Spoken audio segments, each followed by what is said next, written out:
की आयुष्य एवढं गुंतागुंतीचं का झालेलं आहे. कोरोना संपल्यानंतर सर्वच लोक चांगलं करिअर आहे, चांगला पगार आहे, घर फॅमिली सगळं आहे, पण तरीही ती शांतता समाधान हे नाही सापडत आहे. ज्यावेळेस अपेक्षा आणि वस्तुस्थिती याच्यामध्ये जेव्हा गॅप जास्त तयार होतो, 10 कोटी लोकांना मधुमेह झालेला आहे. 43% लोकांना हेच माहित नाही की त्यांना शुगर आहे. जे मानसिक पण आजार जे होतात, तर ह्याचं मूळ कारण काय किंवा आता ह्याचं मूळ शोधायचं कसं आपण. की आपण आपल्या शरीरावर काम केलं पाहिजे, कारण तुमचं असणं महत्वाचं आहे, बाकी सर्व मोहमाय आहे. Sitting is new smoking. मी नेहमी म्हणतो की कामं जी आहेत ती डोक्यात ठेवू नका, डायरेक्ट ठेवा. म्हणजे स्वभावाची एकंदर अशी डेफिनेशन आहे की हाऊ वी आर. तर आपलं स्ट्रेस किंवा गुंतागुंत कमी करण्यासाठी म्हणून सुद्धा आपल्या काही सवयी बदलल्या. आयुष्य सोपं करत असताना, गुंतागुंतीतून बाहेर पडत असताना आपल्याकडं साधारण 10 तरी स्किल्स पाहिजे. एकंदर ह्या गुंतागुंतीच्या आयुष्यामध्ये माणूस चक्रव्यूहात अडकत चाललेला आहे. आजकाल आपल्या सगळ्यांनाच एक प्रश्न असतो की आयुष्य एवढं कॉम्प्लिकेटेड का झालं आहे, गुंतागुंतीचं का झालं आहे. माहिती असतं पण उत्तर मिळत नसतं, आणि ह्या उत्तर शोधण्याचा एक प्रयत्न म्हणून आज आपण हा पॉडकास्ट करतो आहे, जगायचं कसं. आणि ह्या प्रश्नाचं उत्तर शोधण्यासाठी आज आपण एका अष्टपैलू व्यक्तिमत्वाला बोलवलेलं आहे. त्यांचं नाव आहे राजीव नंदकर. त्यांची ओळख एवढी मोठी आहे की मला वाचल्याशिवाय ती तुमच्यापर्यंत पोचणार नाही, त्यामुळे मी त्यांची ओळख करून देते. राजीव नंदकर अतिरिक्त जिल्हाधिकारी. सध्या ते यशदा पुणे या संस्थेमध्ये राज्य नागरी विकास संस्थेच्या संचालक पदाची जबाबदारी सांभाळत आहेत. त्यांनी जवळजवळ 12 पुस्तकं लिहिली आहेत, म्हणजे ते लेखक आहेत. त्यांनी 500पेक्षा जास्त सत्र घेतलेली आहेत, म्हणजे ज्यामध्ये 15,000 शासकीय अधिकाऱ्यांना आणि कर्मचाऱ्यांना प्रशिक्षण दिलेलं आहे. म्हणजे ते एक उत्तम प्रशिक्षक पण आहेत, ब्लॉगर आहेत, त्याच नंतर रिसर्च स्कॉलर आहेत, मोटिवेशनल स्पीकरसुद्धा आहेत. आणि असे हे प्रशासकीय अधिकारी ह्यांनी एक स्वतःची वेगळी ओळख निर्माण केलेली आहे. राजीव नंदकर सर, तुमचं खूप खूप स्वागत या पॉडकास्टमध्ये. नमस्कार. आत्ता मी जसं सांगितलं की जगायचं कसं हा सगळ्यांनाच खूप मोठा प्रश्न असतो, आणि आत्ताच तुमचं पुस्तकही आलेलं आहे, जगायचं कसं, मनोविकास प्रकाशननी केलेलं आहे ते. तर म्हटलं याबद्दल तुमच्याशी गप्पा माराव्यात, म्हणजे आपल्या व्ह्युअर्सना ही गोष्ट जास्त चांगल्या पद्धतीने समजेल आणि तुमचा अनुभव हा त्यांच्यापर्यंत पोहोचेल. बरोबर. तर पहिलाच प्रश्न जो सगळ्यांनाच पडतो की आयुष्य एवढं गुंतागुंतीचं का झालेलं आहे. प्रेरणा मॅडम, गेले 21 वर्षापासून मी प्रशासनात काम करतोय. आणि आपलं जे महाराष्ट्र राज्य आहे त्याच्यामध्ये जवळपास 11 जिल्ह्यामध्ये मला काम करण्याची संधी मिळाली. लाखो लोकांशी संपर्क आला, लाखो लोकांशी मला बोलता आलं. आणि हे बोलत असताना बऱ्याच लोकांना मी ऑब्झर्व पण केलं. आणि ऑब्झर्व केल्यानंतर जेव्हा मी बऱ्याच स्वतः जेव्हा विचार करतो, तेव्हा मला असं वाटतं की आत्ताचं जे युग जे आहे ते खरं पाहिलं तर कलियुग नाही आहे, तर हे भ्रमयुग आहे. अच्छा. कारण आपण बघतोय की सोशल मीडिया, रील्स याचं खूप प्रमाण वाढलेलं आहे. बरोबर. आणि आज सरासरी जर आपण ॲव्हरेज काढला तर प्रत्येकाचा टाईम 5 ते 6 तास हा स्क्रीन टाईम झालेला आहे. हो. आणि मग अशा एकंदर या अवघड परिस्थितीमध्ये लोक भ्रमिष्ट झालेली आहेत का काय, असा मला प्रश्न पडतो. म्हणजे बऱ्याच वेळा बघतो की अनेकांना काय करावं, काय नाही करावं, कोणती गोष्ट चूक आहे, कोणती गोष्ट बरोबर आहे, क्लॅरिटी नाही आहे. क्लॅरिटी नाही. कोणती गोष्ट चांगली आहे, कोणती गोष्ट वाईट आहे, याची क्लॅरिटी येत नाही आहे. आणि आपण असंही बघतो की सध्या जेव्हा करोना संपला, तर करोना संपल्यानंतर सर्वच लोक भौतिक सुखाच्या मागं लागलेले आहेत. आणि भौतिक सुखाच्या मागं लागण्याची पण एक मर्यादा असते. पण ये दिल मागे मोर असा त्यांचा सातत्याने प्रवास होतोय. मग ठीक आहे, आपण म्हणू की भौतिक सुख त्यांना मिळाली, पण मग मिळाल्यानंतर त्यांनी आनंदी आणि सुखी व्हायला पाहिजे ना. नाहीये तसं. तसं होत नाही. म्हणजे एकीकडे भौतिक सुख आपल्याला मिळत आहेत आणि त्याच्यातून जो आनंद मिळायला पाहिजे तोही आपल्याला सर्वांना मिळत नाही.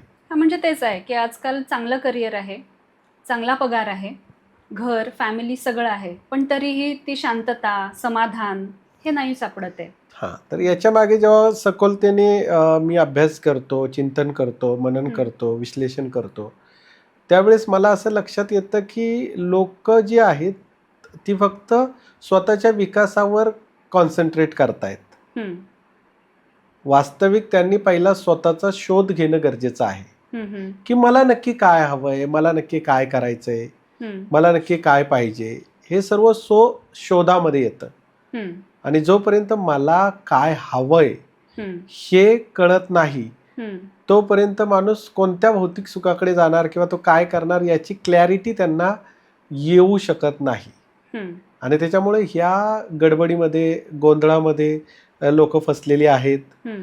त्याचबरोबर लोकांच्या अपेक्षा पण खूप वाढलेल्या आहेत.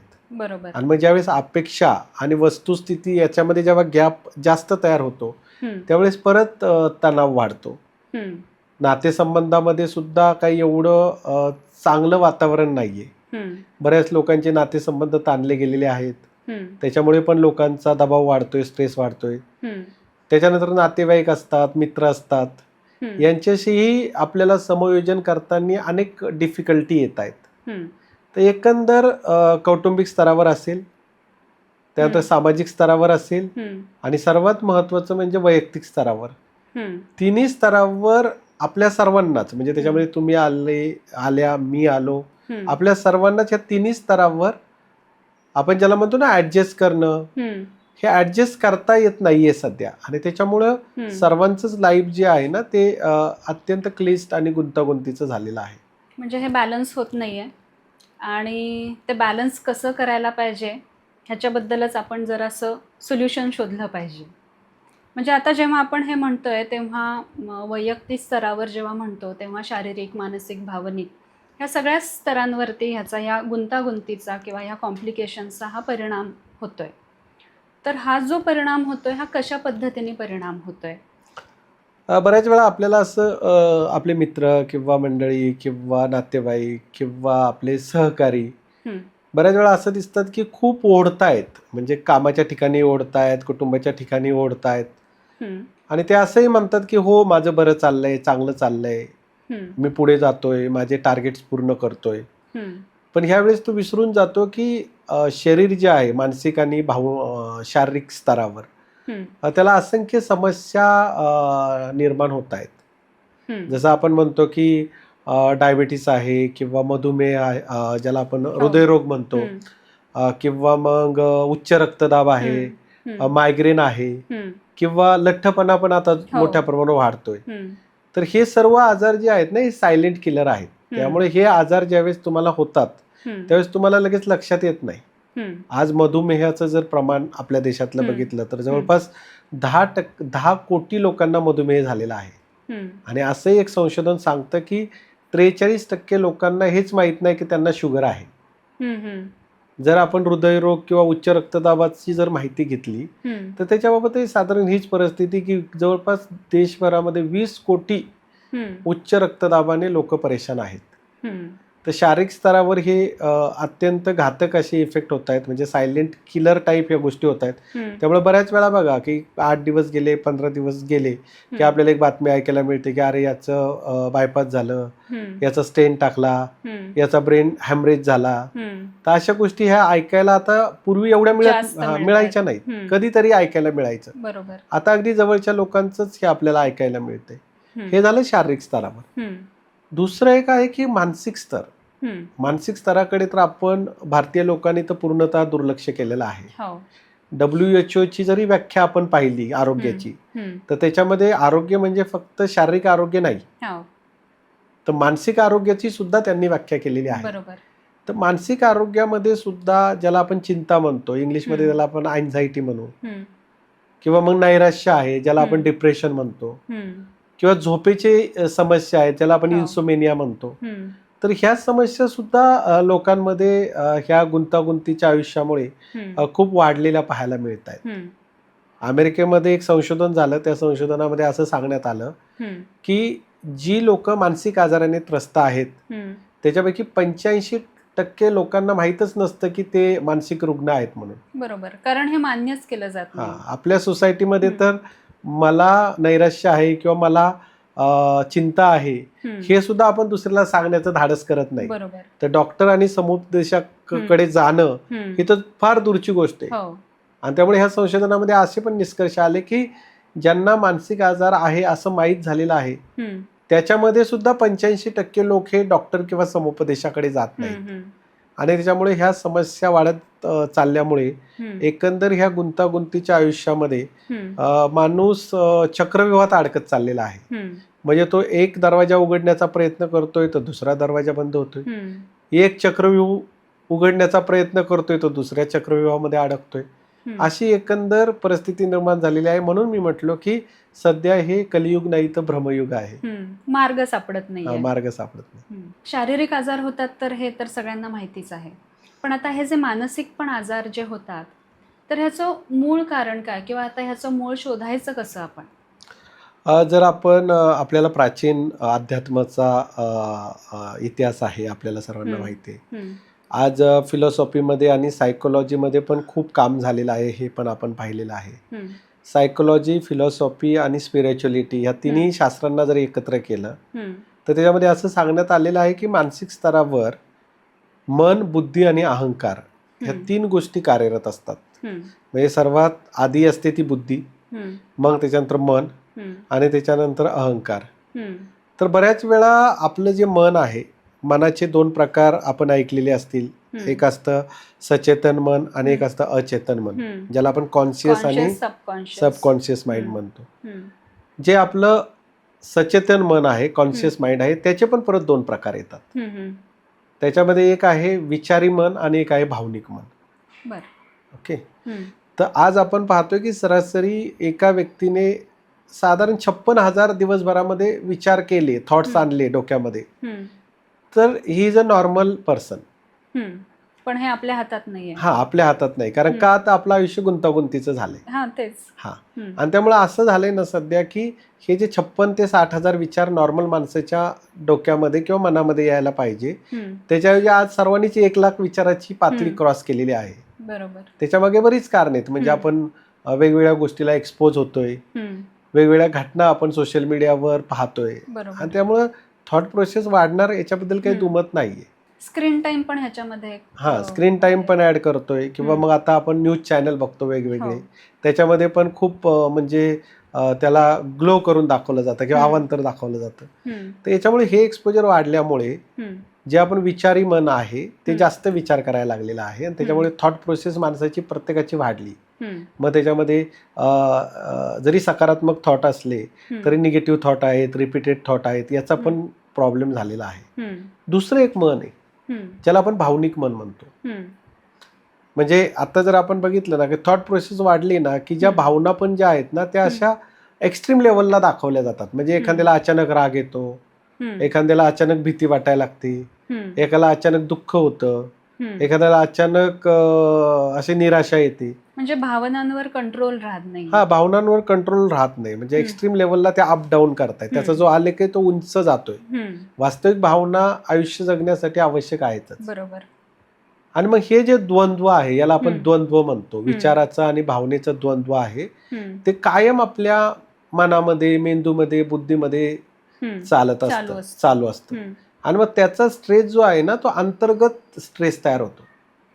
बऱ्याच वेळा आपल्याला अशी माणसं भेटतात, आपण त्यांच्याशी बोलतो, ते चांगले दिसतात, म्हणजे चांगले दिसतात, चांगले बोलतात, चांगले वागतात, पण त्यांच्या मनामधला जो संघर्ष आहे तो आपण पाहू शकत नाही. बरोबर.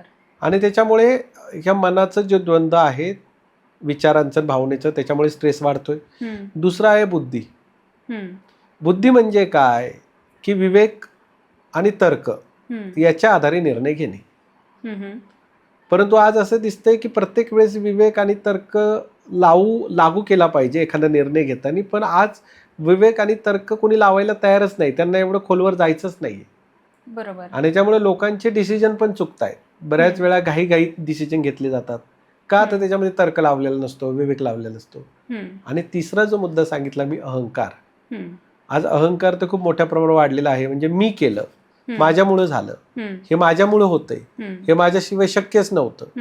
हा जो मीपणा आहे ना हा पण सध्या लोकांमध्ये वाढत चाललेला आहे. बरोबर आहे ना. आणि त्याच्यामुळे मन, बुद्धी, अहंकार या तिघांचाही ताळमेळ बिघडल्यामुळे अजून मानसिक आघात सर्वांवर होत आहे बरं असं मला वाटतं. बरं. म्हणजे ह्या सगळ्या परिस्थितीला जबाबदार काय असा समजा आपण विचार करायला गेलो की शारीरिक आणि मानसिक स्तरावर हे जे काही होत आहे, तर ह्याला मला वाटतं एक सगळ्यात मोठं उत्तर आपल्याला हे सोशल मीडिया हे येऊ शकतं का? हा, काही अंशी जरी आपण म्हटलं की सोशल मीडियाचा जो एक्सपोजर आहे, हं, मी जेव्हा बऱ्याच वेळा आमच्या अधिकाऱ्यांचं लेक्चर घेतो हं, त्यावेळेस त्यांना मी सांगतो की आपला स्क्रीन टाईम जो आहे ना तो साधारण 2 तास ते 2.5 तासाच्या आत पाहिजे. हं, हं, आणि सोशल मीडिया जो आहे ना तो साधारण 30 मिनिटे ते 45 मिनिटच आपण वापरला पाहिजे. हं, कारण काय होतंय की सारखं तुम्ही त्या मोबाईलला किंवा स्क्रीन टाईमला किंवा सोशल मीडियाला हं, अटॅच झाल्यामुळं हं, तुमची जी स्वतंत्र विचार करण्याची क्षमता आहे हं, किंवा एखाद्या भावना अपडाऊन करण्याची जी क्षमता आहे हं, किंवा विवेक आणि ज्याला आपण मगाशी हं. बोललो विवेकाने हो. जी वागणं तर्काने जी तर्क. वागण्याची हं. शक्ती आहे हं, किंवा अहंकार जो आहे हं, तो मोठ्या प्रमाणावर वाढलेला आहे. हं. आणि याला बऱ्याच अंशी आपण असं म्हणू शकत नाही का पूर्णतः, हां. हं, पण बऱ्याच अंशी स्क्रीन टाईम, एक्सपोजर, हं, स्मार्टफोन, हं, सोशल मीडिया हं. ह्या गोष्टी जबाबदार आहेत असं आपल्याला मान्य करावं लागेल. बरं. स्क्रीन टाईमवर आत्ता आपण बोललो, पण असंही आपण म्हणू शकतो की तुम्ही हा जो काही स्क्रीन टाईम आहे हा कशासाठी वापरताय हे सुद्धा महत्त्वाचं आहे. म्हणजे तुम्ही एज्युकेशनल पर्पजसाठी वापरत असाल तर नक्कीच त्याचा हा चांगला पॉझिटिव्हच आपल्याला परिणाम हा दिसणार आहे. पण तुम्ही समजा नुसतेच रील स्क्रोल करत बसलाय तर त्याचा आपल्या मनावर, बुद्धीवर हा नक्कीच निगेटिव्ह परिणाम किंवा आपण जे म्हणतोय की असंतुलन, इम्बॅलन्स हा तसाच दिसणार आहे. त्यामुळे मला हा मुद्दा सांगावासा वाटला की आपण कशा पद्धतीने वापरतोय हे सुद्धा महत्त्वाचं आहे. तर आत्ता आपण हे सगळंच बघितलं की आता हे जे काही कॉम्प्लिकेशन्स आहेत, हे जे काही गुंतागुंत आहे, ह्याचे आपल्या शरीरावर, मनावर आणि भावनांवर कसे परिणाम होतात ते तर आपण बघितले. पण आता ह्याच्यावर आपल्याला सोल्युशन पण शोधलं पाहिजे. म्हणजे तेच आपण आपल्या मूळ मुद्द्याकडे गेलं पाहिजे की जगायचं कसं मग? तर मग ह्याबद्दल तुम्ही काय सांगाल? मला असं वाटतं की जगायचं कसं हा जर हं. विषय आपण समोर घेतला हं, तर मला असं वाटतं की प्रत्येकाने ज्या महत्त्वाच्या आपल्या 10 परिमिती किंवा 10 डायमेन्शन आहेत हं, किंवा 10 गोष्टी किंवा बाबी आहेत, हं, तर त्या सखोल चिंतनाने किंवा अभ्यासाने मी त्या 10 बाबी निवडलेल्या आहेत. हं, त्या मला आज तुम्हाला सांगायला आवडतील हं, हं, की तर त्या 10 बाबींवर जर आपण सॉर्टेड काम करू शकलो हं, तर मला वाटतं की हळूहळू आपलं जे लाईफ आहे ते हं. गुंतागुंतीमधून थोडंसं बाहेर यायला मदत होणार आहे. हं. तर त्या 10 बाबींमध्ये सर्वात मला पहिली गोष्ट सांगायला आवडेल की आपण आपल्या शरीरावर काम केलं पाहिजे. बरोबर. बरोबर आहे, कारण तुमचं असणं महत्त्वाचं आहे, बाकी सर्व मोहमाय आहे. हं, तुमचं शरीर जर असेल तुमच्यासोबत, हं. शिर सलामत तो पगडी पचास असं पण बरोबर. आपण म्हणतो. बरोबर आहे. हं, आणि शेवटी शरीर जेवढं चांगलं तेवढंच आपण चांगलं काम करू शकतो. बरोबर. तर शरीरावर मला सांगायला आवडेल. दुसरी जी बाब आहे मन, ज्याच्याबाबत आपण आत्ता खूप बोललेलो आहे. हं, तिसरी बाब आहे बुद्धी. हं, चौथी बाब आहे आपला अहंकार. हं, हं. नंतर 5वी बाब एक महत्त्वाची बाब आहे ती म्हणजे आपला स्वभाव, नेचर. बरं. त्याच्यावर पण आपल्याला काम करावं लागेल. हं, स्वभावानंतर येतं आपलं वर्तन, बिहेवियर. हं, आपलं बिहेवियर कसं आहे, लोकांना आपण ॲक्सेप्ट होतो का? हं, तर त्या बिहेवियरवर पण आपल्याला काम करावं लागतं. हं, हं, त्याच्यानंतर तुमचा दृष्टिकोन, हं, हं, बरोबर आहे. हं, दृष्टिकोन जो आहे तुम्ही कसं बघता, हं, तर त्याच्यावर पण आपल्याला काम करावं लागतं. हं, दृष्टिकोन झाल्यानंतर तुमच्या सवयी ज्या आहेत, चांगल्या सवयी, वाईट सवयी, हं, याच्यावर पण आपल्याला काम करावं लागणार आहे. हं, नंतर तुमचं ज्ञान किंवा ज्याला आपण शहाणपण म्हणतो, प्रज्ञा म्हणतो अजून थोडं पुढे जाऊन, हं, त्याच्यावर पण तुम्हाला काम करावं लागतं. हं, त्यानंतर तुमची नीतिमत्ता आणि मूल्य कशी आहेत आयुष्याची, हं, त्याच्यावर पण आपल्याला काम करावं लागतं. आणि सर्वात हं. शेवटी तुमच्याकडे व्यवस्थापन कौशल्य पण पाहिजेत. हं, तर अशा ह्या 10 गोष्टीवर जर मला वाटतं सॉर्टेड आणि व्यवस्थित ध्यानपूर्वक, लक्षपूर्वक हं, फोकस करून जर काम केलं हं. तर थोडंसं आपण गुंतागुंतीच्या बाहेर येऊ शकतं असं मला वाटतं. हे खूपच छान तुम्ही 10 पॉईंट्स सांगितलेत. म्हणजे या 10 पॉईंट्समध्ये आपण आपलं आयुष्य बसवलं पाहिजे हां, असंही हां. मी म्हणेन. तर आता हे करताना आपण कशा पद्धतीने केलं पाहिजे? म्हणजे आपण पहिला पॉईंट समजा तुमचा घेतला की शरीरावर काम करायचं आहे, तर तिथे आपण काय काय केलं पाहिजे की ज्यामुळे आपली ही जी कॉम्प्लिकेशन्स आहे, गुंतागुंत आहे ती कमी होईल? हां. तर शरीराच्या बाबतीत जर बोलायचं झालं तर आपण वैज्ञानिकदृष्ट्या जर पाहिलं हं, किंवा याचे उल्लेख आपल्याला अगदी आयुर्वेदात पण मिळतील हं, की आपल्या एकूण 10 सिस्टीम आहेत हं. बॉडीच्या. हो. त्या 10 सिस्टीमचं चक्र अहोरात्र आपलं चालू असतं. हं, त्याच्यामध्ये तुम्ही जशी मज्जासंस्था आहे किंवा हम्म. रेस्पिरेटरी सिस्टीम आहे, डायजेस्टिव्ह सिस्टीम बरोबर. आहे, अशा वेगवेगळ्या हो. सिस्टीम आहेत. हम्म. आणि ह्या सिस्टीमच्या प्रत्येक सिस्टीमशी निगडीत एक ऑर्गन आहे. हम्म. बरोबर. बरोबर आहे. हम्म. तर मला असं वाटतं की प्रत्येकाने ह्या 10 सिस्टीम हम्म. आणि ते 10 ऑर्गन्स हम्म. याच्यावर जर काम केलं ते हम्म. व्यवस्थित कसे राहतील. म्हणजे हम्म. समजा आपलं हार्ट आहे तर ते हम्म. व्यवस्थित कसं राहील, हम्म. आपली लंग्स आहेत मग त्यासाठी हम्म. प्राणायाम केलं पाहिजे, हम्म. हार्ट आहे तर कार्डियक जिम केला पाहिजे. तर ह्या हम्म. सर्व गोष्टी जर सांभाळल्या, म्हणजे प्रत्येक सिस्टीमसाठी काय प्रिव्हेंटिव्ह मेजर्स हे घेतले गेले पाहिजेत, हा त्यांचं जे काही आरोग्य आहे ते व्यवस्थित राहावं. राहावं, तर मग शरीरावर जर असं काम करता आलं आपल्याला तर हम्म. आपलं शरीर सुदृढ आणि चांगलं होऊ शकतं. नक्कीच. म्हणजे आजकाल आपण बघितलं तर सगळे जॉब, मॅक्सिमम जॉब म्हणूयात आपण हे, की सिटिंग जॉब हे असतात. आणि जसं मी आजकाल सगळ्यांनाच सांगत असते की सिटिंग इज न्यू स्मोकिंग. म्हणजे एवढा त्याचा दुष्परिणाम हा आपल्या शरीरावर होतोय. तर इथे सगळ्यात महत्त्वाचं येतं प्रिव्हेन्शन म्हणून, की एक्सरसाइज, योगा, एक्सरसाइज, प्राणायाम ह्या गोष्टी ह्या करणं हे खूप गरजेचं बरोबर आहे. आहे. म्हणजे जेव्हा आपण शरीरावर काम करायचं असं करतो. जेव्हा म्हणतो तेव्हा.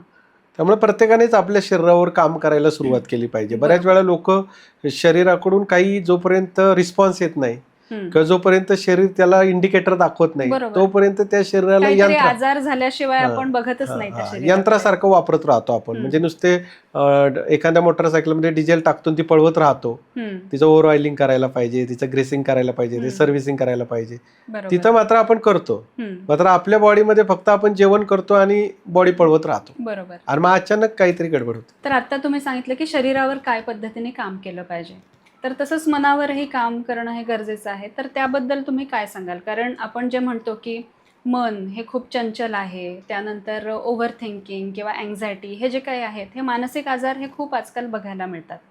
तर त्यामुळे त्यावर आपण कसं काम केलं पाहिजे? आपण बरीचशी चर्चा केली, त्याच्यामध्ये हे पाहिलं की बऱ्याच गुंतागुंतीला आपलं मनच जबाबदार आहे. बरोबर. बरोबर आहे. आणि हे जे मन आहे जेव्हा आपण जन्माला येतो तेव्हा तसं पाहिलं तर शुद्ध स्वरूपात असतं. हम्म. त्याचं स्वरूप हे नितळ असतं. हम्म. जशी नदी जी आहे ती उगम पावते त्यावेळेस ती अत्यंत नितळ स्वच्छ असते. हम्म.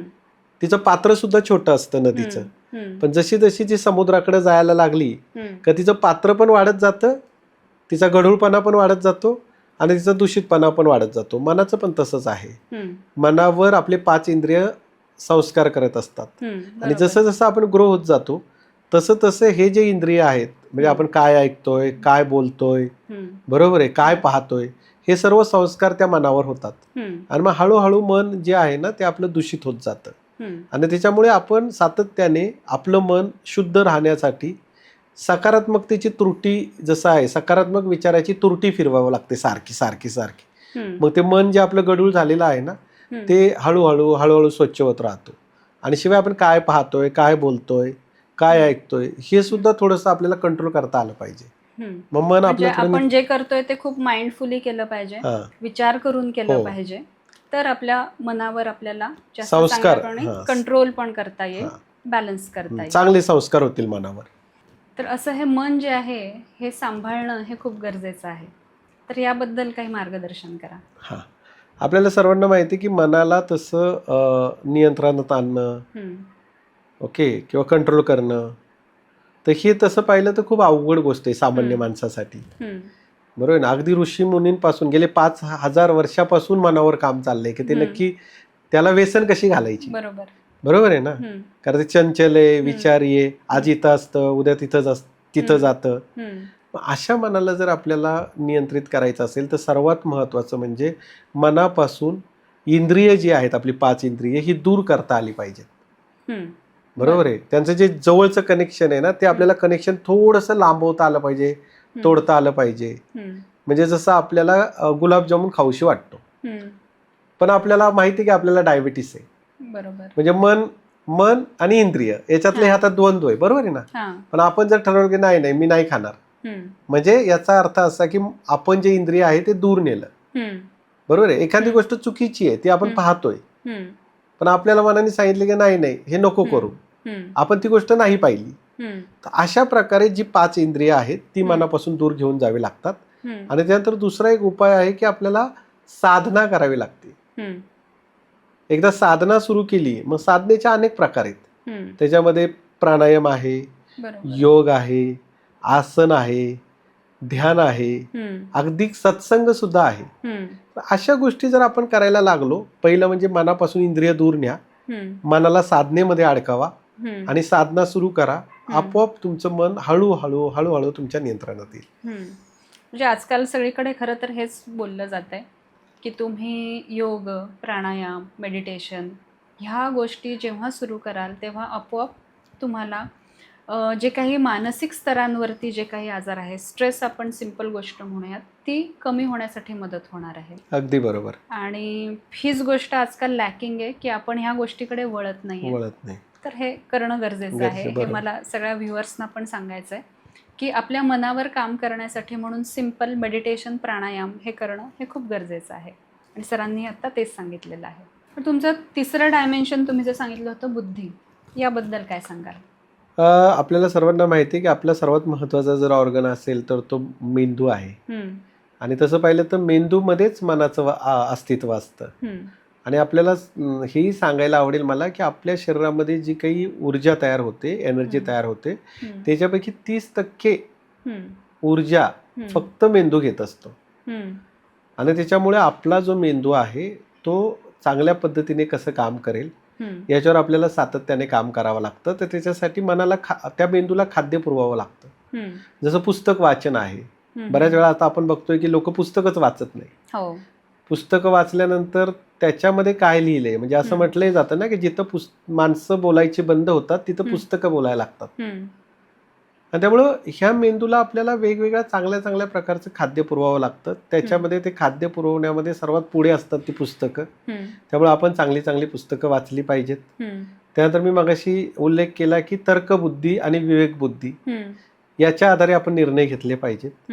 आणि सर्वात महत्त्वाचं मला असं सांगायला आवडेल की तर्कबुद्धी आणि विवेकबुद्धीने जरी आपण निर्णय घेतला असेल तरी आपली जी स्मृती आहे, म्हणजे जशी कम्प्युटरला रॅम आणि रोम असतं, बरोबर, रॅम आणि रोम, तर ही स्मृती सुद्धा जशी कम्प्युटरसाठी महत्वाची आहे तशी आपल्या मेंदूसाठी पण महत्वाची आहे.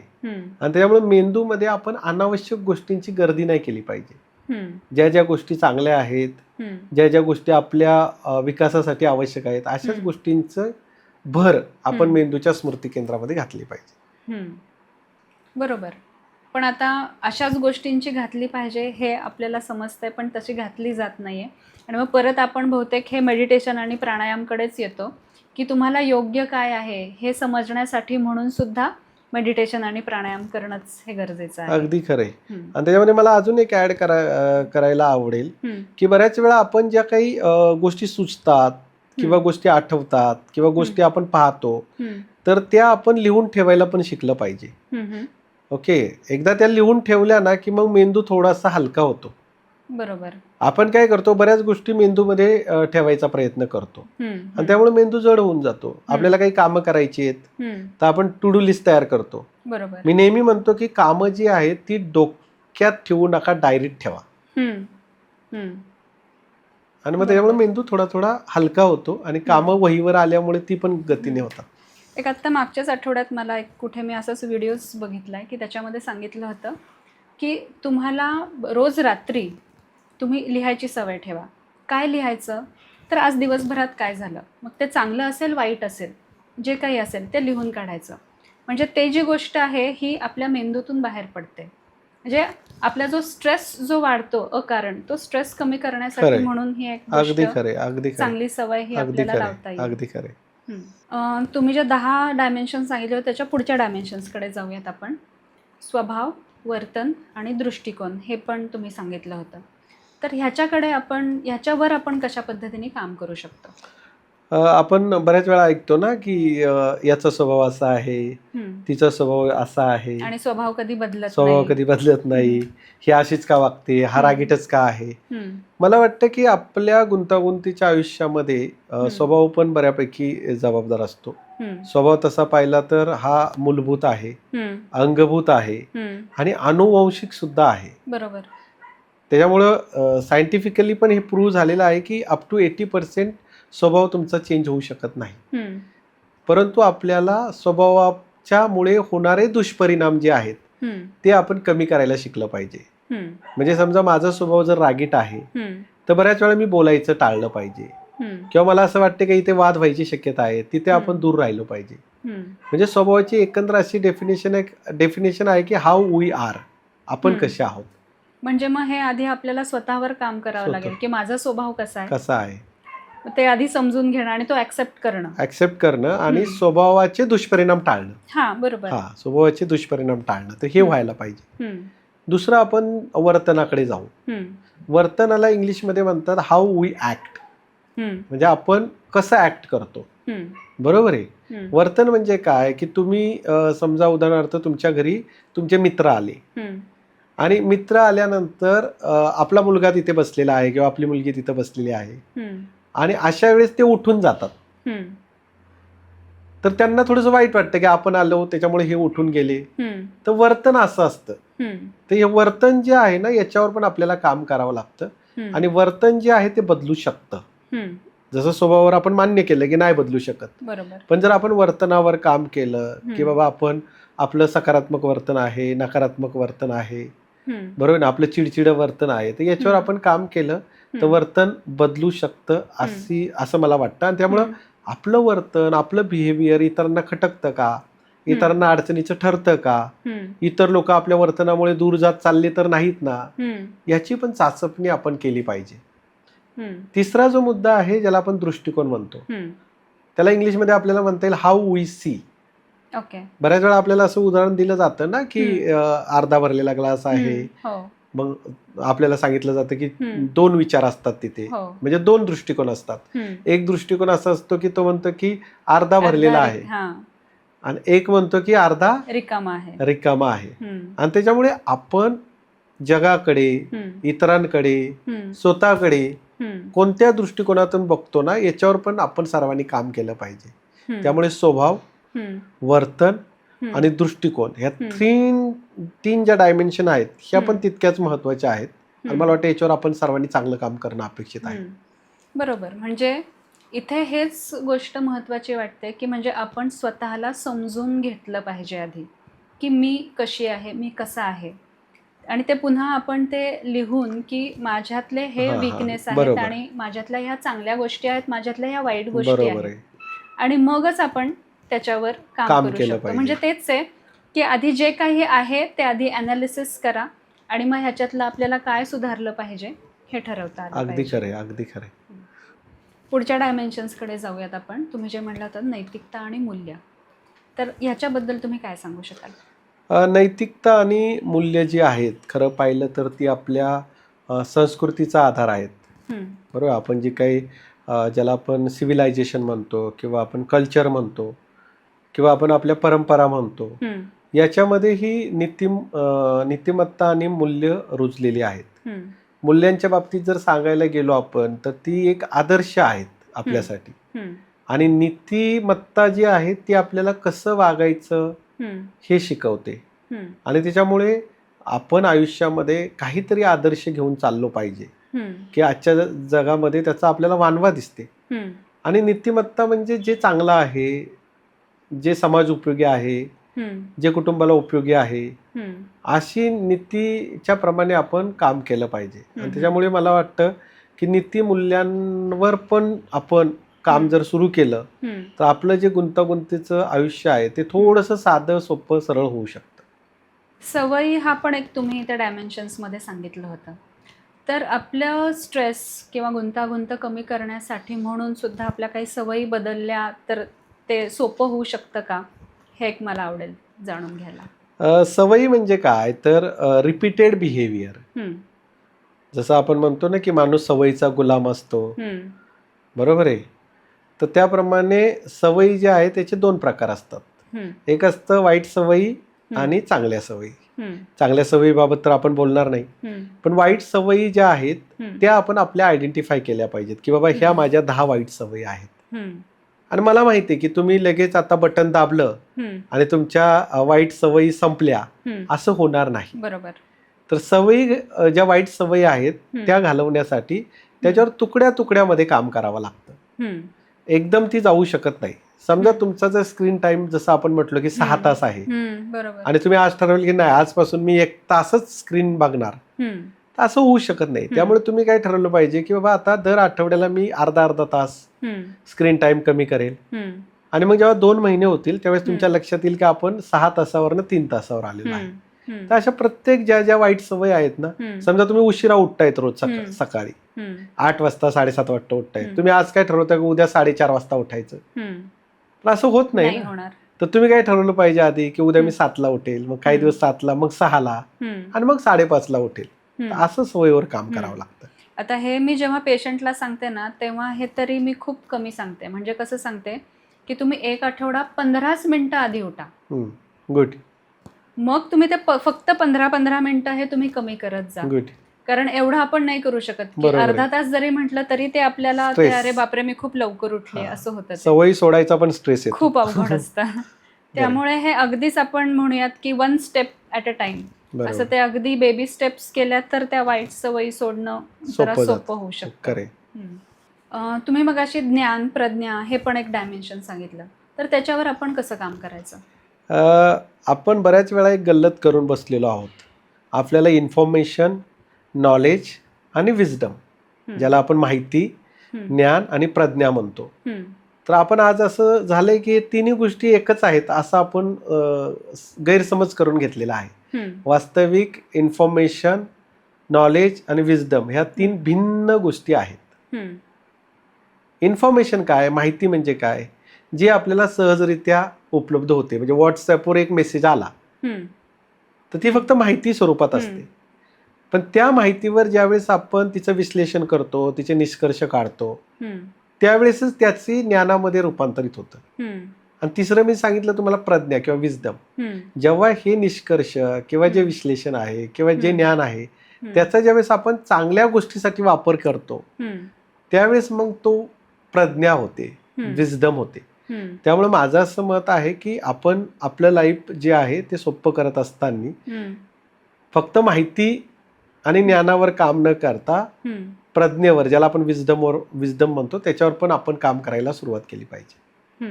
पण आता हा विजडम मिळवायचा कसा, हा एक मोठा प्रश्न आहे खरं तर. ह्याच्याबद्दल काय सांग? नाही, अगदी खरं आहे. विजडम कसा मिळवायचा? विजडम हा जो आहे ना, हा नीती आणि मूल्याशी निगडीत आहे. ज्या अगोदर आपण पाहिलं ना की नीती मूल्य जर तुमची व्यवस्थित असतील, कारण आपल्याला सर्वांना माहिती आहे की विज्ञान आणि तंत्रज्ञान जे आहे ते फक्त चांगल्या कामासाठीच पुढे येतं, पण नंतर माणूस त्याचा दुरुपयोग करायचं ठरवतो. आणि त्याच्यामुळे नीती मूल्य जर आपली स्ट्रॉंग असतील, आपली विचारांची बैठक जर व्यवस्थित असेल, तर मला वाटतं निश्चितच आपल्यामध्ये प्रज्ञा जागृत होऊ शकते. आणि म्हणूनच असं सांगितलं जातं ना, शास्त्रात पण सांगितलं जातं की प्रज्ञावान बना. ते यामुळेच. तर आता आपण तुमच्या शेवटच्या डायमेन्शनकडे येऊयात की स्किल्स, कौशल्य. हे सुद्धा तुम्ही सांगितलं. म्हणजे आपल्याला आपल्या स्ट्रेसफुल, कॉम्प्लिकेटेड, गुंतागुंतीच्या आयुष्यातून बाहेर पडण्यासाठी काय स्किल्स लागतील हे तुम्ही सांगा. आपण पाहतो की बऱ्याच वेळा आज युवकांमध्ये पर्टिक्युलरली स्किल सेटची कमी आढळून येते. म्हणजे बऱ्याच वेळा आपण असं म्हणतो ना की युवक पास झालेले असतात पण स्पर्धेतून पास झालेले असतात, ते यामुळेच. आणि त्याच्यामुळे आयुष्य सोपं करत असताना, गुंतागुंतीतून बाहेर पडत असताना आपल्याकडं साधारण 10 तरी स्किल्स पाहिजेत. अच्छा. हां, ते 10 स्किलमध्ये सर्वात पहिल्यांदा आपल्याला जमलं पाहिजे वेळ व्यवस्थापन. दुसरं जे स्किल आहे ते जमलं पाहिजे प्रायोरिटी मॅनेजमेंट, प्राथमिकता व्यवस्थापन. तिसरं जे आहे आजच्या जमान्यामध्ये सर्वात जास्त ज्याला महत्व आहे ते आहे संवाद कौशल्य, कम्युनिकेशन स्किल आपल्याला जमलं पाहिजे. चौथं आहे, आज आपण बऱ्याच ठिकाणी वावरतो तर आपले इंटरपर्सनल रिलेशन पण चांगले पाहिजेत. बरोबर आहे. 5वं स्किल आहे नेटवर्किंग स्किल. आजच्या या जमान्यामध्ये तुमचं नेटवर्किंग किती स्ट्रॉंग आहे त्याला पण महत्व आहे. त्यानंतर तुमच्याकडे लिडरशिप स्किल पाहिजे, ज्याला आपण नेतृत्व म्हणतो. संघटन कौशल्य पाहिजे, ज्याला आपण टीम बिल्डिंग म्हणतो. बरोबर आहे. त्याच्यानंतर पुढचं जे स्किल आहे डिसिजन मेकिंग. आज बऱ्याच वेळा आपण डिसिजनच घेत नाही, घेऊ पाहू असं करतो. त्यामुळे डिसिजन मेकिंग स्किल सुद्धा तुमच्यामध्ये आलं पाहिजे. आज पाहिलं आपण तर बऱ्याच ठिकाणी आपल्याला समस्या, अडचणींना सामोरं जावं लागतं सातत्याने. तर अशा वेळेस आपल्याकडे प्रॉब्लेम सॉल्व्हिंग स्किल सुद्धा पाहिजे. आणि सर्वात महत्वाचं 10वं जे स्किल महत्वाचं आहे ते आहे कॉन्फ्लिक्ट मॅनेजमेंट, संघर्ष व्यवस्थापन. ओके. बरोबर आहे. कारण संघर्ष आपण सातत्याने करत राहिलो ना तर आपली ऊर्जा समाप्त होत राहते. त्यामुळे जिथे शक्य होईल तिथं संघर्ष टाळायचा प्रयत्न केला पाहिजे. मला वाटतं असे जर 10 स्किल सेट आपल्या जीवनामध्ये आपण जाणीवपूर्वक डेव्हलप केले तर मला वाटतं थोडंसं आपलं लाईफ सुसह्य होऊ शकतं. हे आहेत, हे खूप छान सांगितलेत तुम्ही, पण हे डेव्हलप करणं हे तेवढंच अवघड आहे. मग असे जसं मी म्हटलं तसंच की आधी आपल्याला आपल्यामध्ये काय काय गोष्टी आहेत आणि आपल्याला कुठे जायचं आहे हे जेव्हा आपण ठरवू तेव्हा आपल्याला काय स्किल्स हे आपल्या त्या गोलसाठी डेव्हलप झाले पाहिजेत हे आपल्याला ठरवता येईल. खरंय, अगदी खरंय. आत्ता तुम्ही हे जे 10 डायमेन्शन सांगितले की गुंतागुंतीतून बाहेर येण्यासाठी हे तुम्ही करा, हे आहे खूप छान आहे. पण मला तरी हे प्रॅक्टिकली खूप अवघड वाटतंय की म्हणजे हे 6 डायमेन्शन्स एकत्र बसून आपण कशा पद्धतीने काम करू शकतो, हा पुन्हा मला तुम्हाला प्रश्न विचारावासा वाटतोय. मला असं वाटतं की आपण थोडंसं आयुष्य कॅल्क्युलेटिव्ह जगलं पाहिजे. आणि बऱ्याच वेळा जर आपण मनामध्ये विचार आणत असू तर तो विचार नुसता मनामध्ये आणून उपयोग नाहीये, तो आपण कृतीमध्ये आणायला शिकलं पाहिजे. आणि मला सांगायला आवडेल की गेले 15-20 वर्ष मी महसूलमध्ये आहे, वेगवेगळ्या पदांवर काम करतोय. तर याच्यामध्ये मी ज्या गोष्टी मला करायच्यात त्या कायम लिहित आलेलो आहे. माझ्याकडे आज पण माझ्या 58 डायऱ्या घरी आहेत. बरं. ही सर्व गोष्टी मी लिहित आलेलो आहे आणि मी सर्वात जास्त स्वतःवर काम करण्याचा प्रयत्न करत असतो. आपल्याला महात्मा गांधीजींनी पण सांगितलेलं आहे की जो बदल तुम्हाला जगामध्ये घडावा असं जेव्हा वाटतं तर तो बदलाची सुरुवात स्वतःपासून तुम्ही स्वतःपासून केली पाहिजे, तरच जगामध्ये बदल घडू शकतात. आणि मला असं वाटतं की सर्वांनी जर ह्या 10 डायमेन्शन विचारात घेऊन या प्रत्येक डायमेन्शनवर काम करायला सुरुवात केली तर मला वाटतं बरेच बदल होऊ शकतात.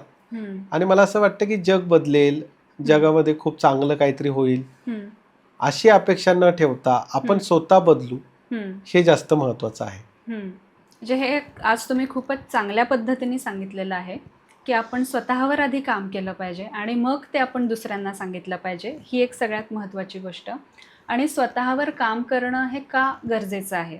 आणि आत्ता तुम्ही जे सांगितलं की आपण एक कॅल्क्युलेटेड आयुष्य जगलं पाहिजे. कॅल्क्युलेटेड म्हणजे कसं, तर जसं काही एक आपण गोल्स ठरवले आहेत आणि त्या गोल्सपर्यंत जाण्यासाठी म्हणून त्याला लागणारी काय काय गोष्टी आहेत हे जेव्हा आपण त्या ठरवू तेव्हा आपण नक्कीच त्या गोलपर्यंत जाऊ शकू. आणि आजचा आपण जो गोल आपण जो घेतला होता की जगायचं कसं, तर त्याचं उत्तर मला वाटते नक्कीच हे ऐकून लोकांना मिळेल आणि ते स्वतःवर काम करायला लागतील आणि जगायचं कसं हा प्रश्न तो चांगल्या पद्धतीने ते सॉल्व्ह करू शकतील आणि हे गुंतागुंतीतून पण बाहेर यायला त्यांना चांगली मदत होईल. तर आपण राजीव ननकर सरांचा आभार आज मानूयात की त्यांनी येऊन आज आपल्याला इतकं चांगल्या पद्धतीने मार्गदर्शन केलेलं आहे. धन्यवाद सर. धन्यवाद.